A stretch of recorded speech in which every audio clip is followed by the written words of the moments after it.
Sir प्रधान जी थोड़ा आगे आओ।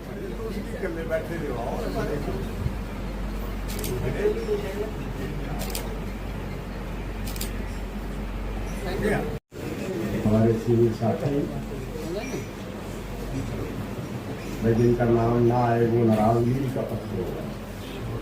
मैं प्रधान जी को और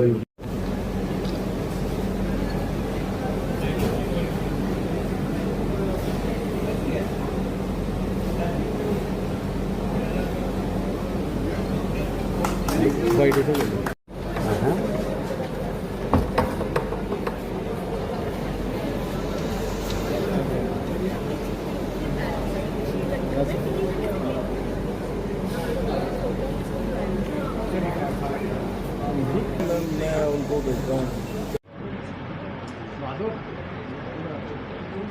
चेयर ना 4-5 अंदर से 4-5 कुर्सियाँ लगवा ले अंदर से यहाँ।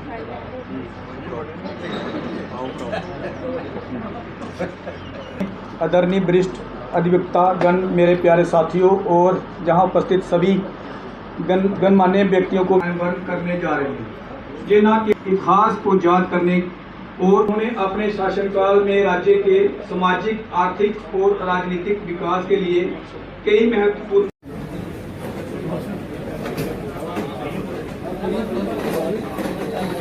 महाराजा हरि सिंह जी को के योगदान को याद कर रहे हैं, बल्कि हम उनके न्यायप्रिय विकासशील दृष्टिकोण को भी पुनर्जीवित कर रहे हैं। ये प्रतिमा हमारे मार्ग पर अडिग रहने और समाज के प्रति सिविल कोड एक्ट 1920 में है। सुनील जी ठीक कह रहा हूँ, 1920 में तो उसमें हाई कोर्ट का जिक्र है। अब सवाल ये हुआ कि जब ये हाई कोर्ट एस्टेब्लिश ही हो रही है उसके बाद तो फिर उसमें कैसे जिक्र। तो हमारे एक सीनियर साथी ने वहां राय दी कि शायद रूडिमेंट्री टाइप हाई कोर्ट, एक जिसको अदालत आलिया कहा जाता था, उसका जिक्र कहीं आता है। ये आप सब लोग स्टडी करें, इसको देखें क्या है। लेकिन आज की शक्ल में कॉन्स्टिट्यूशनल सेफगार्ड कि एक हुक्म होना, हुक्म नंबर 1 कि भाई एक अदालत आलिया होगी, हाई कोर्ट होगी, जिसमें चीफ जस्टिस और 2 प्यूनी जज रहेंगे। ये बड़ी बात थी। बादशाह ने अपने अख्तियार दूसरे लोगों के लिए उनको दे दिए ताकि इंसाफ हो सके, वरना बादशाह तो रिपोजिटरी था पावर्स। तो ये आज तो हम छोड़ते नहीं ना, छोटी छोटी चीजों को भी पकड़े रखते हैं। ये बात कि भाई इंसाफ और अलग से एक संस्था, ये बड़ी बात थी जिसके लिए ये खराज तहसीन के मुस्तहिक हैं हमारे बादशाह। मैं लंबी बात नहीं करूँगा और प्रधान जी को और इनकी टीम को या जो भी इनके पीछे जिसका भी आइडिया है उनको सब लोगों को बधाई देता हूँ कि एक बहुत बड़ा कदम आपने, और उन लोगों को याद किया जो कौमें अपने लोगों को, अच्छे लोगों को भूल जाती है, वो अक्सर गलती दोहराती है। हमें याद रखना चाहिए इन लोगों को, इनके अच्छे कामों को याद रखना चाहिए और इनके दिए हुए जो भी रास्ते दिखाए उन पर चलना चाहिए। बहुत बहुत शुक्रिया सबका। बड़ा सुना आज देखा भी कि साहब नई टीम को मुबारक है जिन्होंने ये रेनोवेट किया और ये आइडिया तस्वर किया, कंसीव किया कि साहब महाराजा की ये उनको डोनेट किया जाए और उनका यहाँ पे पोर्ट्रेट वगैरह जो भी है लगाया जाए। लेकिन ये आज दूसरी तरफ विचार करने की बात है कि हम जिस स्टेट से शुरू हुए थे उसके 3 खित्ते थे और आज जहाँ हम पहुँचे हैं वो 2 खित्ते रह गए और उसमें टेरिटरी हो गई यूनियन टेरिटरी। तो मैं समझता हूँ कि इस सरकार, मौजूदा सरकार ने वायदा किया था पार्लियामेंट के अंदर कि हम स्टेटहुड वापस करेंगे, स्टेटहुड इस्टेब्लिश करेंगे। तो मैं समझता हूँ कि अगर इसके साथ साथ ये जद्दोजहद भी करें नई टीम वाले, और ये सेरा भी इनके सर पर ही होना चाहिए कि स्टेटहुड वापस मिले। शुक्रिया, मेहरबानी, इससे ज़्यादा मैं कुछ नहीं करूँगा।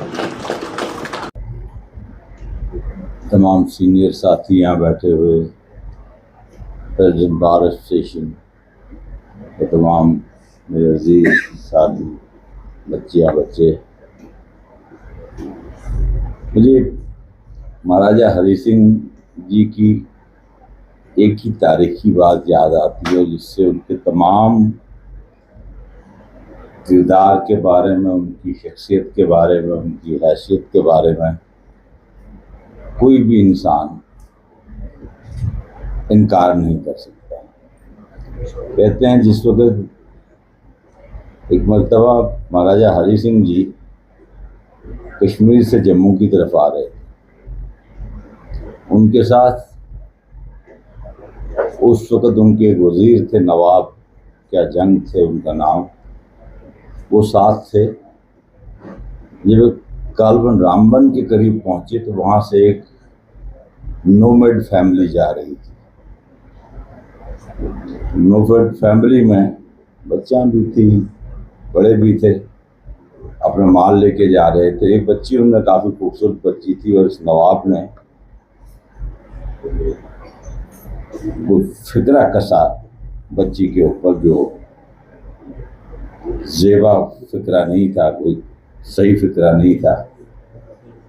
तो महाराजा के साथ कार में बैठे हुए थे नवाब साहब। महाराजा ने कार रोकी और नवाब साहब को कहा कार से नीचे उतर। जब उसको कार से नीचे उतार दिया, नवाब भी बहुत परेशान हो गया कि क्या हो गया। कहा भाई तुम यहाँ से पैदल बटोत आना और बटोत में पहुँच के तुमको बता दूंगा कि तुमको ये सजा। बाकी बार के मेरे कलीग्स, लेडीज एंड जेंटलमैन, मुझसे पहले कुछ लोगों ने जो खराज अकीदत पेश किया है वो काबिल तारीफ था, और जो उन्होंने कुछ इलस्ट्रेशन बताई हैं which reveals the character of a king who ruled us for some years. मुझे जितनी बातें बताई गई है ये तो खैर बहुत ही इम्पोर्टेंट थी। इससे एक इम्पोर्टेंट बात मुझे ये लगी कि जो इनके J&K स्टेट जिसकी हम बात बार बार कर रहे हैं कि इनकी सरहदों को काफ़ी दूर तक जो बढ़ाया था, ये बड़ा नुमाया काम था हिस्ट्री मेकर्स के लिए। महाराजा गुलाब सिंह जो इनके बुजुर्ग थे, और का सवाल है, जैसे पहले बात हुई कि सबसे पहले इस स्टेट की जो बनाया गया था इस खानदान ने, और कहाँ तक ये कितनी बड़ी थी, लद्दाख, गिलगित, अस्करदू, फिर वहाँ तक ही और आगे भी इसके तिब्बत तक हमारे साथ जुड़ा हुआ था। आज ये छोटी रहकर कितनी रह गई है, ज़रा इसकी तरह हाई कोर्ट थी तो ये उस स्टेट के लिए थी, उस चीज़ों के लिए थी जो जलाली साहब ने बात की।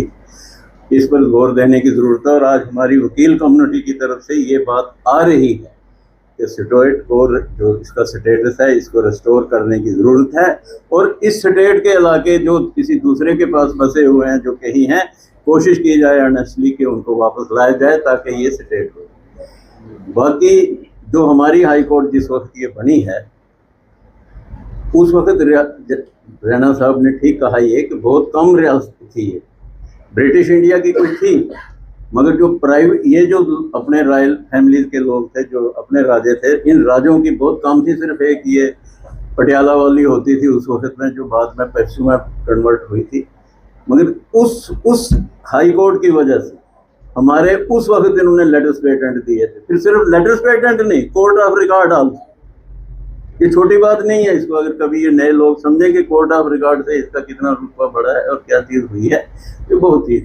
मगर ये जो इसका छोटा होना है, ये एक डोगरा रियासत को ख़त्म किया है। डोगरा रियासत में इसलिए कहता था कि जितना लद्दाख के लिए, जितना इस चीज़ के लिए जो लड़ाइयाँ लड़ी हैं, वो जो कहा जा चुका है वो सब ठीक है। मैं अप्रूव करता हूँ उसको एज एन इंडिविजुअल। सबसे बड़ी बात ये है कि महाराजा साहब की जो शख्सियत थी ना, इंसाफ पसंद थी, ये सबको पता है, पब्लिक को पता है, पुराने बुजुर्गों से पूछो जो आज रह चुके हैं, सबको पता है। असलम साहब ने एक इंसिडेंट बताया नोमैड का, जो जा रहे थे, एक मुझे भी याद आया।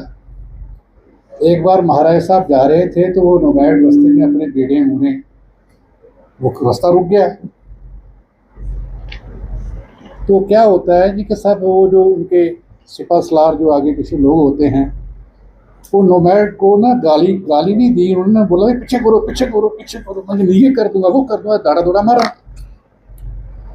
वो नोमैड क्या कहता है, कहता नहीं करता की कर लेगा, तेरा राज है, इतना महाराजा हरि सिंह का राज है, मैं महाराजा को जाकर तेरी शिकायत करा। इस तरह की फीलिंग सी लोगों के विच, इस तरह का। बैठे सारे सीनियर कोलीग्स, मेरे दोस्त और जितने भी लोग यहाँ खड़े हैं, मैं सबको इस मौके पर तहे दिल से मुबारकबाद देता हूँ कि आज फिर उस चीज़ को दोबारा गौर करने का एक मौका मिला है जो हम किताबों में, जजमेंट्स में पढ़ते रहे। मैं थोड़ा सा हल्का सा हिस्ट्री में ले जाऊँ, करेक्शन तो नहीं है, कि 23 सितंबर 1925 को महाराजा डेजिग्नेट हुए और 26 के बाद वो उन्होंने तख्तपोशी जो है वो हासिल की। इसलिए जो 20 और 25 का यानी सिविल कोर्ट एक्ट की बात कर रहे थे, मैं थोड़ा सा उसको क्लैरिफाई कर दूं। उस टाइम महाराजा प्रताप सिंह थे और जब ये आए तो जुडिशल कंसेप्ट तो आपने पहले भी देखा, रणबीर पैनल कोड है, प्रताप कंसोलिडेशन ऑफ लॉज है, फिर महाराजा का टाइम आया। मैं प्रेसिडेंट जम्मू एंड कश्मीर बार और यहाँ बैठे हुए ऑफिस बेयरर्स, सीनियर साथी, बुजुर्गों, दोस्तों, बच्चों, इसी हाल में पहले भी एक बार मैंने कहा कि जब से ये टीम आई है बार की, it is reassertion by the bar association, establishment करने की दोबारा कोशिश की गई है उस चीज़ को जो कुछ सालों से मिस हो गई।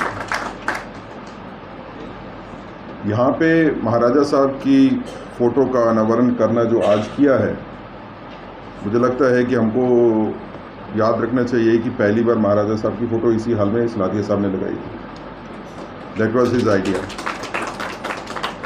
और आज जब ये बड़ी फ़ोटो करके यहाँ पे लगा रहे हैं तो उनको भी याद करके चलें कि उनकी सोच थी इसके पीछे, और आपने इसको काम को आगे बढ़ाया है, आपको इसके लिए मुबारकबाद। महाराजा साहब ने जो काम, अच्छे काम किए, यहाँ पे काफ़ी लोगों ने गिनाए, गोनी साहब ने भी बात की, बाकी भी बातें हुई उनके बारे में। ये भी है कि जम्मू कश्मीर सबसे पहली रियासत थी जिसमें मंदिर और मस्जिद और गुरुद्वारे जो है वो दलित की थी कि महाराजा जी को याद करना था, क्योंकि उन्होंने एस्टैब्लिश की थी high court of judicature Jammu Kashmir. तो इस उपलक्ष्य में हमने उनका अंदर एक चित्र जो है उसको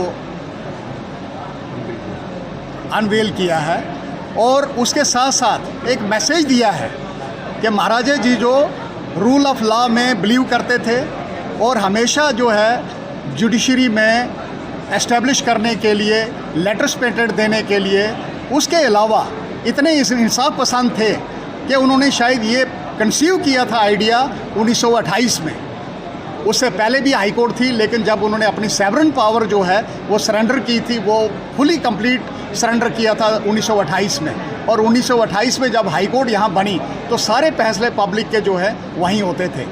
इसके साथ महाराजा जी ने उस वक्त ये आइडिया कंसीव किया था जब सारी प्रिंसली स्टेट्स जम्मू अपना इंडिया में सारी प्रिंसली स्टेट्स जो थी वो उस वक्त ग्रैपल कर रही थी या क्या करें क्या ना करें। लेकिन महाराजा जी का एक फोकस था कि हमने जो है इंडिपेंडेंट जुडिशरी रखनी है और यहाँ रूल ऑफ लॉ को एस्टेब्लिश करना है, हिंदू मुसलमान सिख ईसाई को इकट्ठा चलाना है। जैसे वो कहते थे कि हिंदू मुसलमान मेरी दो आंखें हैं, अगर एक आंख मेरी ख़राब हो जाएगी तो दूसरी आंख से मैं अंधा हो जाऊंगा। तो ये उनका सब्जेक्ट था और वो ये कहते थे, संदेश उनका ये था कि जात धर्म जो है ये कुछ नहीं है, सब बराबर हैं, चाहे उसमें हिंदू मुसलमान सिख ईसाई हैं, सब बराबर हैं। और यही उनका है कि ये हाई कोर्ट जो है उनकी देन है जिस पर अब अभी हम काम कर रहे हैं। मेरी सबसे रिक्वेस्ट है यंग लॉयर्स से भी कि महाराजा जी को प्रणाम करें, उनके नक्शो कदम पर चलें, जो कानून उन्होंने हमें दिए उन कानून का पालन करें और उस पर आगे गौर करें और अपने आप को ऐसा फोकस कीजिए कि अच्छे लॉयर बने और यहाँ जम्मू कश्मीर का नाम रोशन हो। Thank you.